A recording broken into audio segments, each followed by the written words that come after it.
अब जो महाराज जी चरित्र है आगे, स्वामी जी के परम अनन्य रसिक भक्त हुए विठल दास जी। विठल दास जी नहीं, विठल दास, विठल दास जी। हितरवंश महाप्रभु का जहां कहीं भी चित्र आप लोग देख रहे हैं वो विठल दास जी की ही कृपा है। उन्होंने ही सबसे प्रथम चित्र निर्माण करवाया था श्री ठाकुर जी, श्री महाप्रभु जी का। तो ऐसा भाव आता है कि महाप्रभु जी का यश सुनकर के और श्री राधा वल्लभ लाल जी की कीर्ति सुनकर के श्री विठल दास जी सब परिकर सब परिवार वृंदावन आ गए, सब छोड़ छाड़ के। बहुत ध्यान से सुनो, सब परिवार वृंदावन आ गए और वृंदावन आकर के पूरे परिवार को इस सेवा में लगा दिया। कोई रसोई घर की सेवा, कोई फूल घर की सेवा, श्री राधा वल्लभ जी की जो जो सेवाएं हैं, बच्चों से लेके बड़े तक सबको सेवा में लगा। पूरा परिवार ले आए वृंदावन में सेवा के लिए।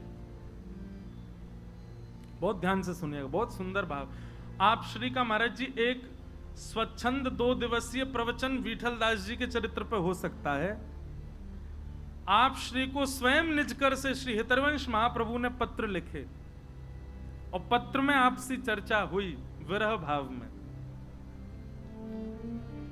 चर्चा ऐसी है, बहुत ध्यान से सुनना, कि विठल दास जी वृंदावन आकर के रहने लगे।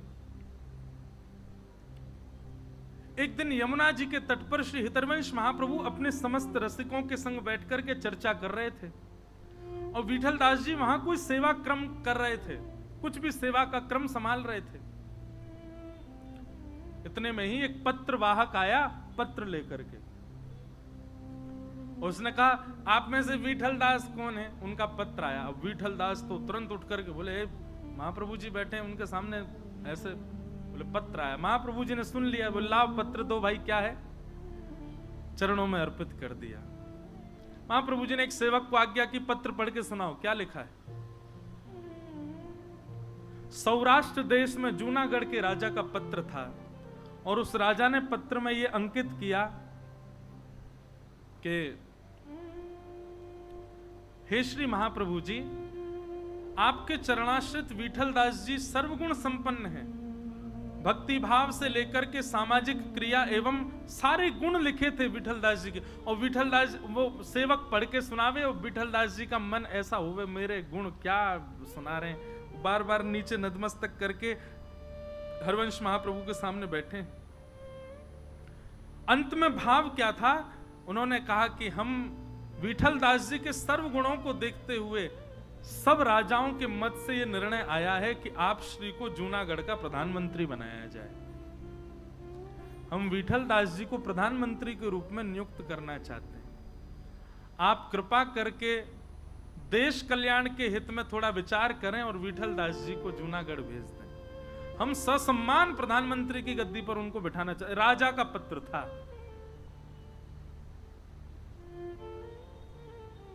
प्रधानमंत्री शब्द सुनते ही वहां बैठे सबके कान खड़े हो गए और सब विठल दास जी को देखें।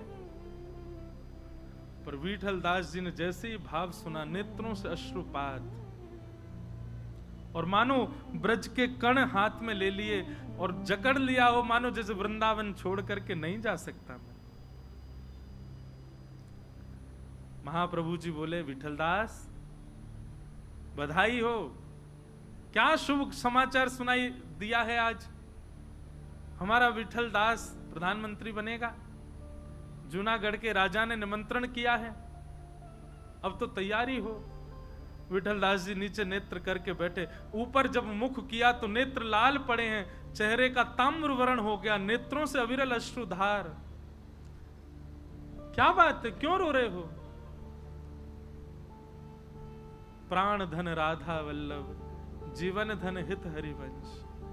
मेरे प्राण राधा वल्लभ हैं और जीवन आप हैं गुरुवर, मैं आपको छोड़ करके कैसे जा सकता हूं? श्री वृंदावन सर्वस्व है। वृंदावन से विलग होने की चर्चा भी कोई करे, अरे स्वप्न में विचार नहीं कर सकता मैं। आज मुझे अपने ऊपर कष्ट लगता है कि मैं क्यों इतने गुण युक्त हूं कि जिन गुणों को देख करके मुझे कोई प्रधानमंत्री, जिन गुणों से राधा वल्लभ जी छूट रहे हैं, जिन गुणों से वृंदावन छूट रहा, जिन गुणों से मेरे गुरुदेव के चरणारविंद छूट रहे हैं, उन गुणों पर आज मुझे क्रोध आ रहा है कि ये गुण क्यों है मेरे अंदर। महाप्रभु जी ने समीप बुलाया, विठलदास इधर आओ, सिर पर हाथ फेरने लगे। देखो, हम सबके जीवन में जब दुख आता है, बहुत ध्यानपूर्वक सुनिएगा महाप्रभु जी की वाणी, हम सबके जीवन में जब दुख आता है तो हम क्या कहते हैं? प्रारब्ध है, भोग लो। हम सबके जीवन में जब कष्ट आता है, पीड़ा आती है, तो हम कहते हैं प्रारब्ध है, पूर्व जन्म का कर्म है, भोग लो। लेकिन उसी प्रारब्ध से जब सुख आ रहा है तो संसार के लोग तो नहीं छोड़ते, परम वैष्णव उसका त्याग कर देते हैं। क्यों? जब प्रारब्ध से दुख भोगा गया तो प्रारब्ध से उपस्थित होने वाला सुख भी भोग लो। बस याद रहे, चित्तवृत्ति हमारी वहीं रहे जो हमारी ठौर है, चित्तवृत्ति वहां से नहीं हटनी चाहिए। नहीं तो प्रारब्ध में आने वाले सुख को भोगना कोई गलत नहीं है। बंधुओं, इसको आप ऐशो आराम में मत ले लीजिएगा। ज्यादा पैसा हो गया तो भोग विलास पान खान में उनको नष्ट करना, वो तो पाप है। उपस्थित भोग किसको कहते हैं? उपस्थित भोग मतलब आपकी मेहनत करने पर, श्रम करने पर आपको जो सुख मिल रहा है, सही सलामत, बिल्कुल स्पष्ट रूप से, कोई जबरदस्ती आप उसके पीछे पड़ करके उसको नहीं भोग रहे, उस सुख को भोगने को उपस्थित भोग कहते हैं। विठलदास, तुमने कोई प्रयास थोड़ी किया प्रधानमंत्री बनने का या प्रधानमंत्री की पदवी का, ये तो तुम्हारे प्रारब्ध से तुमको एक उपलब्धि मिल रही है, क्यों नहीं इसको स्वीकार करते हो? भगवान प्राण छोड़ने के लिए कह दो, मुझे स्वीकार है, क्योंकि कम से कम उसके बाद ये तो रहेगा कि नव वृंदावन, निकुंज वृंदावन में प्रवेश मिल जाएगा। पर वृंदावन नहीं छोड़ सकता मैं तन में रहते हुए। महाप्रभु जी ने आज्ञा की, देखो सब छोड़ करके मैं भी वृंदावन जा रहा था, पत्नी बच्चे परिवार सब कुछ छोड़ दिया था, वृंदावन जा रहा था। तभी बीच मार्ग में आज्ञा हो गई श्री जी की कि आत्मदेव की कन्याओं से ब्याह करो। किया, अपनी स्वेच्छा ना होते हुए भी श्री जी की आज्ञा मान करके ब्याह किया। लोगों ने बहुत बातें बनाई, बताओ सन्यास लेने जा रहे थे, पत्नी बच्चों को छोड़ दिया, उसके बाद में फिर वहां 2 ब्याह कर लिए। पर मैं जानता हूं, तुम जानते हो, राधा वल्लभ जी जानते हैं कि वो स्वेच्छा नहीं थी, श्री जी की आज्ञा थी। और वो कोई भोग विलास और संसार के किसी सुख को भोगने के लिए नहीं था, केवल लीला विस्तृत करने के लिए वो क्रम था। लेकिन मैंने किया ना, क्योंकि श्री जी की आज्ञा थी। इसलिए विठलदास, मुझे तुम्हारे मन पर भरोसा है कि तुम वृंदावन का कभी त्याग नहीं कर सकते, पर मेरी पता नहीं हृदय से आज्ञा है कि तुम इस भाव को स्वीकार करो और तुम प्रधानमंत्री पदवी को स्वीकार करो। जाओ। रोने लगे, विलखने लगे, बोले वृंदावन से जाने की बात नहीं सुन पा रहा हूं गुरुदेव। तब महाप्रभु जी ने आज्ञा की, जाओ मैं तुम्हें आशीष देता हूं। अब तक तुम वृंदावन में रहते थे, पर अब वृंदावन तुम में विराजमान रहेगा। जब चिंतन करोगे राधा वल्लभ लाल जी का, जहां बैठे होगे वहीं वृंदावन प्रकट हो जाएगा, श्री जी सामने उपस्थित हो जाएंगे। जब चिंतन करोगे मैं सामने आ जाऊंगा, आशीष प्रदान करूंगा। मैं वचन देता हूं, जब तुम स्मरण करोगे यमुना जी प्रकट हो जाएंगी, गोता लगा लेना, वृंदावन तुम में रहेगा। तुम जहां जाओगे वृंदावन तुम्हारे संग रहेगा। जाओ। महाप्रभु जी की आज्ञा मान करके श्री विठलदास जी निकल पड़े। महाराज जी, इतना सुंदर प्रसंग है श्री विठलदास जी का। महाप्रभु जी ने विरह में 2 बार पत्र भेजा उनको, अद्भुत प्रसंग है वो भी। विठलदास जी गए, वहां जाकर के महाराज अभिषेक हुआ, दुनिया भर के राजा आए, सबने उनको सिंहासन पर बैठ करके अभिषिक्त किया। पर जब अभिषेक चल रहा था तब भी श्री राधा वल्लभ हित हरिवंश, जय जय श्री वृंदावन श्री वरचंद्र। आप प्रधानमंत्री बन गए। प्रधानमंत्री का एक राजकोष होता है, प्रधानमंत्री की नियुक्त एक सेवा, एक धनराशि होती है, उसको अपने भोग में भोगो। पर आप श्री ने क्या किया, उस धनराशि से असंख्य घोड़े खरीदे और उन असंख्य घोड़ों को जूनागढ़ से लेकर के वृंदावन तक के बीच की सेवा में लगा दिया। किस लिए?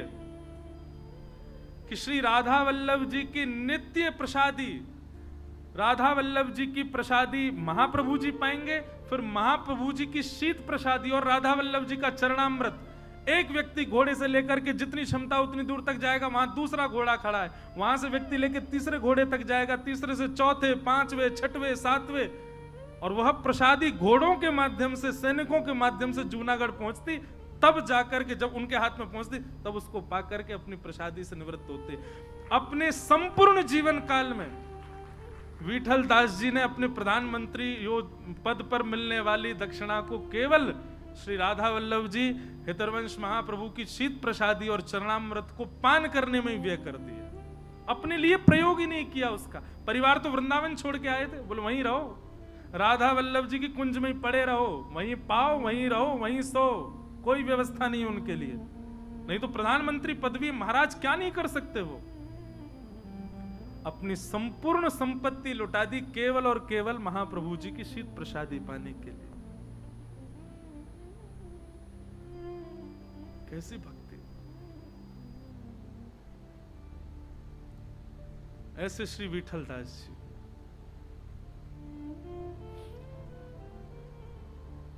आप श्री एक बार राजा के साथ द्वारिका गए। बहुत ध्यानपूर्वक सुनिएगा इस बात को, इस चर्चा को, नहीं तो संशय मन में उत्पन्न हो जाएगा। द्वारिका गए, द्वारिका में सबने दर्शन किया, लेकिन विठल दास जी ने दर्शन नहीं किया।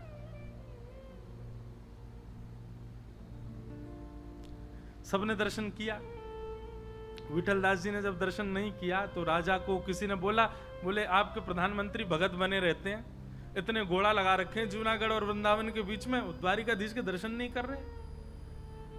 बोले नहीं, ऐसा नहीं हो सकता, तुमको कोई गलत सूचना मिले। वो तो परम भक्त हैं, वो तो हमसे पहले करे आए होंगे, बोर में कर लिए होंगे दर्शन उन्होंने। बोले महाराज नहीं तो पूछ लो आप उनसे। राजा ने विठल दास जी को बुलाया, बोले सुनिए, हमने ऐसा सुना कि आपने द्वारिकाधीश के दर्शन नहीं किए। विठल दास जी बोले नहीं किए। क्यों? क्यों दर्शन नहीं किया आपने? विठल दास जी बोले हम राधा संग कृष्ण के उपासी हैं और हम हितरवंश महाप्रभु की ध्वजा लेके चल रहे हैं। पहले राधा ध्याइए, पाछे कृष्ण ध्याइए। हमारी श्री जी कहाँ है? हमारी श्री जी संग में विराज जाएं तो हम तो नित्य दर्शन करें, पर यहाँ ठाकुर जी चतुर्भुज हैं, शंख चक्र गदा पद्म सब लेकर के आए हैं, पर हमारी श्री जी नहीं विराज रही हैं, श्री जी सहित नहीं है, इसलिए हम तो दर्शन नहीं कर सकते। हम तो श्री जी सहित कृष्ण के।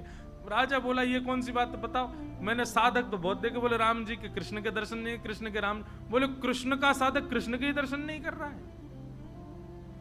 बोले पहले इनको कह दो आप जाके हमारी श्री जी को लावे, तब करेंगे दर्शन। हमारी श्री जी तो नित्य वृंदावन में रहती हैं और वृंदावन मुझ में रहता है, इसलिए महाप्रभु जी, इसलिए राजा मुझे आवश्यकता भी नहीं, मेरे तो चित्त में ही वृंदावन है, मैं तो जहां चाहूं वहीं दर्शन कर सकता हूं। अब इसमें दोष बुद्धि कई लोग कर सकते हैं कि बताओ गए वहां जाकर के भी दर्शन नहीं किया, परंतु बंधुओं हमारे वृंदावन की कई रीतियां इतनी टेढ़ी हैं कि उनको समझना असंभव है। और विशेष रूप से रसिक त्रयी श्री हितरवंश महाप्रभु का परंपरा, और इससे भी ज्यादा कठिन तो अभी कल प्रारंभ होगा श्री स्वामी हरिदास जी की परंपरा, वहां तो अलग ही रीत है। इसीलिए तो हमने कहा महलों की चर्चा बार बार इनको समझ में नहीं आएगी। बोले ठाकुर जी से पाओ, पहले श्री जी सहित आवे तब देखेंगे। राजा बोले तुम इतने बड़े भक्त बनते हो, ऐसे बोल रहे हो जैसे तुम में ही वृंदावन है, जैसे ही कहा तुम में ही वृंदावन है। विठल दास जी बोले हाँ मुझ में ही वृंदावन है। बोले अच्छा, अगर तुम में इतनी सामर्थ्य, हमको दर्शन कराओ अपनी श्री जी का। विठल दास जी ने तुरंत अपनी पीतांबरी को लेकर के और जैसे बीच में से फाड़ा, उनके वक्ष पर ही एक सुंदर बिंदु दिखने लगा। बिंदु से प्रकाश प्रकट हुआ। प्रकाश प्रकट होते वहीं यमुना जी प्रकट हो गई, सघन कुंज प्रकट हो गए, वृंदावन की रजरेणु प्रकट हो गई, ब्रज रसिक सब भ्रमण कर रहे हैं, श्री राधा ध्वनि प्रकट हो गई। और देखते ही देखते राजा ने क्या देखा, एक सघन कुंज है और सघन कुंज के मध्य में श्री हितरवंश महाप्रभु राग सुना रहे हैं और राग सुनकर के सामने त्रिभंग लली श्री राधा वल्लभ लाल जी बैठ करके सुंदर मधुर रास का दर्शन, मधुर रास का श्रवण कर रहे हैं। राजा को दर्शन हो गए, द्वारिका में बैठ करके वृंदावन का दर्शन करा दिया। राजा तुरंत अपने सिंहासन से उतर करके आया, अपना मुकुट विठल दास जी के चरणों में रख दिया और चरण पकड़ करके बोले, भगवान मुझे स्वीकार करो, मुझे स्वीकार करो। विठल दास जी बोले, हमारी शरण में मत पड़े, जा वृंदावन हितरवंश महाप्रभु की चरण ले ले, वही तो कुछ श्री जी के दर्शन कराएंगे। द्वारिका में भ्रमण कर रहे हैं विठल दास जी और भ्रमण करते करते एक मन में भाव कह रहे हैं, हमारो मुरली वारो श्याम, हमारो मुरली वारो श्याम, हमारो मुरली वारो श्याम, हमारो मुरली वारो श्याम। यही भाव गाते गाते घूम रहे हैं। बहुत सुंदर पद है, हमारे रसिक जन वृंदावन में गाते हैं।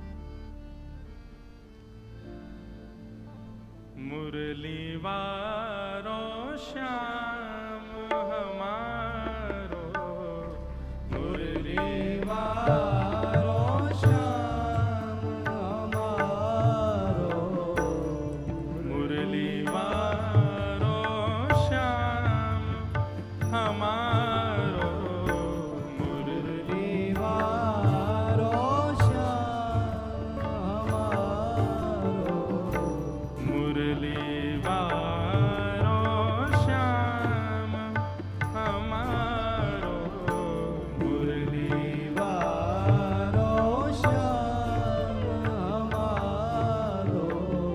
बिन मुरली वनमाल चंद्रिका, बिन मुरली वनमाल चंद्रिका। ध्यान से सुनिएगा, यही कारण है, यही भाव है श्री विठल दास जी का। बिन मुरली वनमाल चंद्रिका, बिन मुरली वनमाल चंद्रिका। नहीं पहचानत ना, नहीं पहचानत ना हमारो, मुरली वारो श्याम हमारो, मुरली वारो श्याम हमारो, मुरली वारो श्याम हमारो, मुरली वारो श्याम। हे गोप रूप वृंदावन चारी, गोप रूप वृंदावन चारी। समझ रहे हैं भाव? बोले हमारो कन्हैया कौन सा है?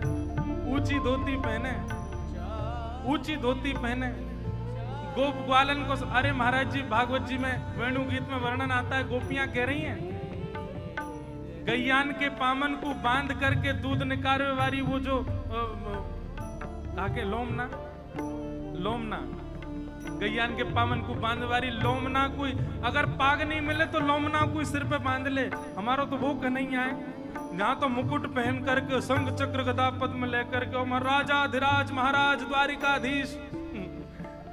बोले जी हमारा कन्हैया। एक प्रकार से ऐसा कह लो कि मानो ब्रजवासी कह रहे हमने तो ग्वारिया रूप में देखो यहाँ राजा बन गो आके। गोप रूप वृंदावन चारी, गोप रूप वृंदावन चारी, ब्रज जन पूरण का, ब्रज जन पूरण का, ओ याही सो हित चित बाढ़ो नित, याही सो हित चित बढ़ो नित, याही सो हित चित बढ़ो नित, याही सो हित चित बढ़ो नित, हे दिन दिन पल छीन या, दिन दिन पल छिनिया, हमारो मुरली वारो श्याम, हमारो मुरली वारो श्याम, हमारो मुरली वारो श्याम, हमारो मुरली वारो और श्याम। कोई न कहीं तुम्हारो लाला कहाँ रहे? बोले 4 जगह ही रहे हमारो लाला। कहाँ? नंदीसुर गोवर्धन गोकुल, नंदीसुर गोवर्धन गोकुल, बरसानो विश्राम, बरसानो विश्राम। देखो वृंदावन कहा जाए तो गोवर्धन सहित है, और गोवर्धन कहा जाए तो वृंदावन सहित है। वृंदावन गोवर्धन अलग नहीं है। कई लोग कह सके वृंदावन को तो नाम ही ना है यहाँ पे। ये 4 जगह विश्राम की, मतलब यहाँ पे ठाकुर जी डोलवे जामे, गैया चरावे जामे, लीला करवे जामे, रहमे तो वृंदावन में ही है। नागरीदास जी को पद, नागरीदास द्वारिका मथुरा, नागरीदास द्वारका मथुरा, नागरीदास द्वारिका मथुरा, नागरीदास द्वारका मथुरा, इन सो के सो का, इन सो के सो क्यों? हमारो मुरली वारो श्याम, हमारो मुरली वारो श्याम, हमारो मुरली वारो श्याम, हमारो मुरली वारो श्याम। याही सो हित चित बढ़ो नित, याही सो हित चित बढ़ो नित, दिन दिन पल छीन या, दिन दिन पल छिनिया, हे हमारो मुरली वारो श्याम, हमारो मुरली वारो श्याम, हमारो मुरली वारो श्याम, हमारो मुरली वारो श्याम। ऐसे श्री विठल दास जी का भाव सुनाया गया, जिन्होंने अपनी गुरु निष्ठा और गुरु परंपरा निष्ठा के चलते द्वारिकाधीश से कह दी पहले बंसी वारे बनो, 2 भुजा वारे बनो, ग्वारिया बनो, तब दर्शन करूंगा। लेकिन बंधु एक बात बताऊं, द्वारिका में जो चतुर्भुज है ना ठाकुर जी के, अब देखो प्रकट रूप से तो श्री जी वृंदावन में भी नहीं दिखेंगी आपको, राधा वल्लभ जी, बिहारी जी आदि सब जगह आपको गादी रूप में ही श्री जी दिखेंगे, घूंघट में ही है। द्वारिका में तो हमारा भाव ऐसा है कि शंख और पद्म, शंख और कमल वाली जो दो भुजाएं ये श्री जी ही हैं, चक्र और गदा वाली जो दो भुजाएं ये लाल जी हैं। ये चार भुजा में दो भुजा श्री जी की है, मतलब श्री जी कृष्ण सहित श्री द्वारिकाधीश हैं, ऐसा भाव है।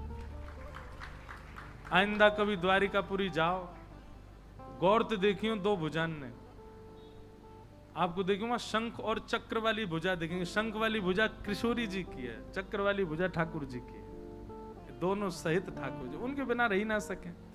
इस प्रकार आपके विठलदास जी नामक भक्त की चर्चा